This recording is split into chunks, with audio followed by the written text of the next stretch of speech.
Erin Brockovich. She's beyond words. She is beyond reckoning. She is a force of power, of passion, of beauty, and of commitment. She has been earnestly committed to protecting waters, particularly in low-income and minority communities around America. And she single-handedly took on Pacific Gas and Electric, and she won.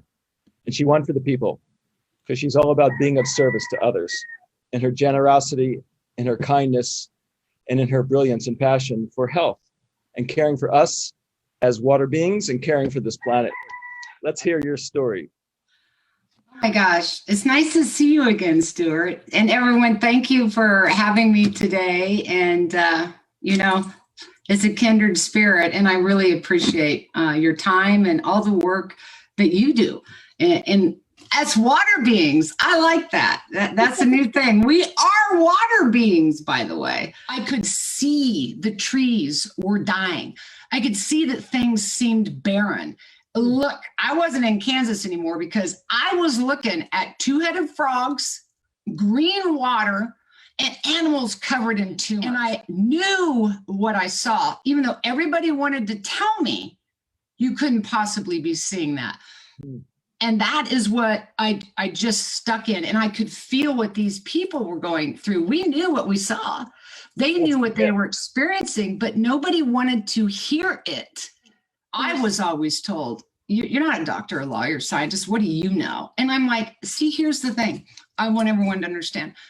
You don't have to be that, and you don't have to fit in a nice little box to be a human and to have empathy and to see when water's gone wrong and the impact that it has on the environment, the animals, and public health and welfare. Here's the thing. Mathematically, 1 + 1 = 2. But in principle, 1 + 1 is 10,000 and more. And we did that in Hinckley and everywhere else. We became 1, then 2, then 5, then 50, then 100, then 200, then 500. That momentum here was every River Creek tributary coming in together. And it was like, yes. Lots of people do not know about PFAS. And even though they've been around since the 50s, they originally started, that they are in pretty much almost everything in almost everybody's bodies, and that they are a significant hazard to our health on many different levels. And so once again, I don't want to alarm people, but I think it's just important for people to understand about PFAS and the critical need as it's going to get larger and larger. And we think this is a critical focal point we're focused on, is remediation of PFAS. This chemical is everywhere, and this chemical causes definitely high cholesterol, fertility issues, testicular cancer, thyroid problems, and the science is still coming in. We are looking at military men and women's exposure, firefighters, everyday citizens who were drinking this water unbeknownst to them. And what worries me about the forever chemical, and I love what you're doing, is we have to look at the technology and remediation on how we draw this back and what we're going to do to remove this chemical. It's frightening. You know, we've seen a couple of studies. I just did one piece with The Guardian that an epidemiologist, and this is peer-reviewed science, is concerned about the infertility issues, and that projections by 2050 could be, 80-90% sterility. One thing that we've done is it's now contaminated the food chain. This is found in dairy cattle. They have had to remove the milk from the shelf. This is found in donkey's milk. This is found in the eggs. This is found in the cattle. So we have a water issue and now a food supply issue and a public health issue. See, this is an issue for humankind. And I don't think burying our head in the sand, even though it's dark, is wise. We need to have the conversation, and we need to begin to implement better technology, newer regulations, policies. how we can control this situation, because the impact on public health and welfare is, I don't want to get bogged down on any blame here, because that's going to get us nowhere. I want us to have this conversation to look at where the failures occurred and where we can find technology and solutions to change it moving forward. So the EPA has created a guideline of 400 parts per trillion. Where it came from, I don't know, because there was no science on this yet. So off they go. The municipalities have the guideline and life goes on. EPA commissions a study to look at what this chemical does in the environment, to the water, and potentially public health and welfare. These studies cost millions and millions of dollars for just one chemical.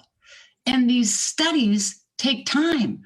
We just don't know overnight. It takes 5 years, 8 years, 10 years, 12 years, 15 years, 20 years. So what happened around 2015, maybe to late 2014, guess what happens? Science has now come in. And I call it the moment where science catches up with policies. And EPA is notified, Houston, we have a problem. It's done. I mean, we didn't intend, right, for all these chemicals to have, and plastic to have the impact it had. No one really thought about it. But here we are. Correct. Yeah. And you're right, here we are. Everything that we did was all good, well intended, but as we've moved along and everything has changed, and I think of the earth in this way. If you go to the bank, your ATM card, and you just withdraw, right? There's all of a sudden they're like, yeah, no more money for you, right? Without making a deposit back. We've kind of done that with the earth. We've taken and taken and taken and taken and taken and taken and taken as we became this industrialized society and more people. And now here we are, we've taken enough that Mother Earth is tired and we need to make deposits back to her. What can we do and what can they do to have their voice be heard? Because they're still being affected today. I'm in Flint, Michigan. 20%, 15% of the people still don't have drinking water in their home today.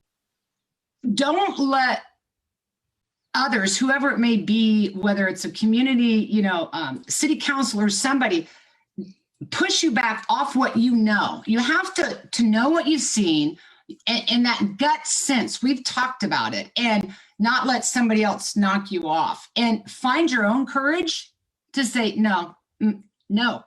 I'm living here, I'm experiencing it, my neighbors are experiencing it, my children are experiencing it, and own your story. And sometimes that just takes a lot of courage on our part. I'm one of those people, I'll be the first to raise my hand in the class. And if I'm wrong, okay, I was wrong. Don't be afraid to speak up.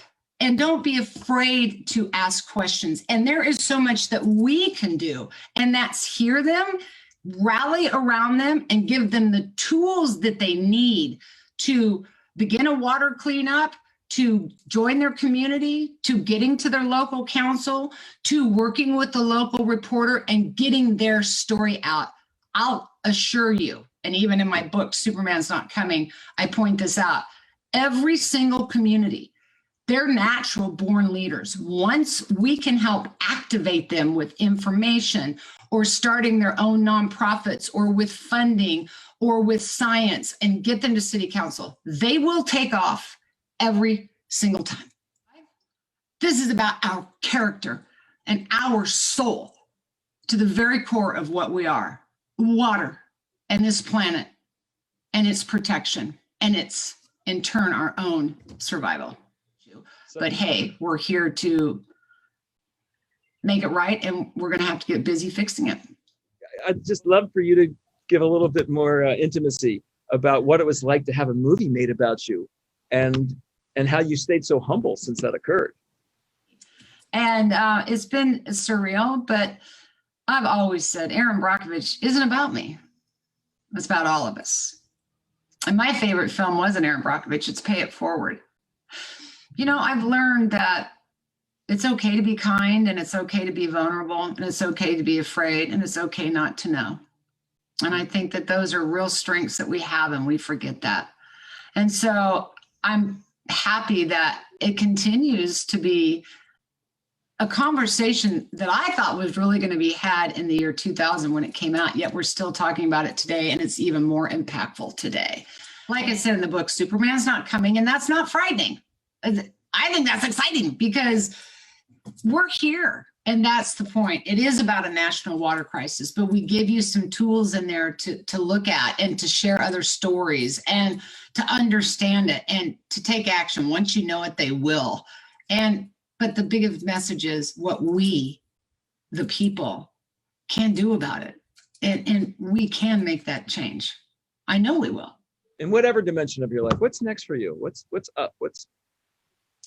You know, Stuart, I flow like water. I never know where it's going to lead me. So once again, thank you so much. Oh, no, it's my pleasure. I was excited to be here. Thank you.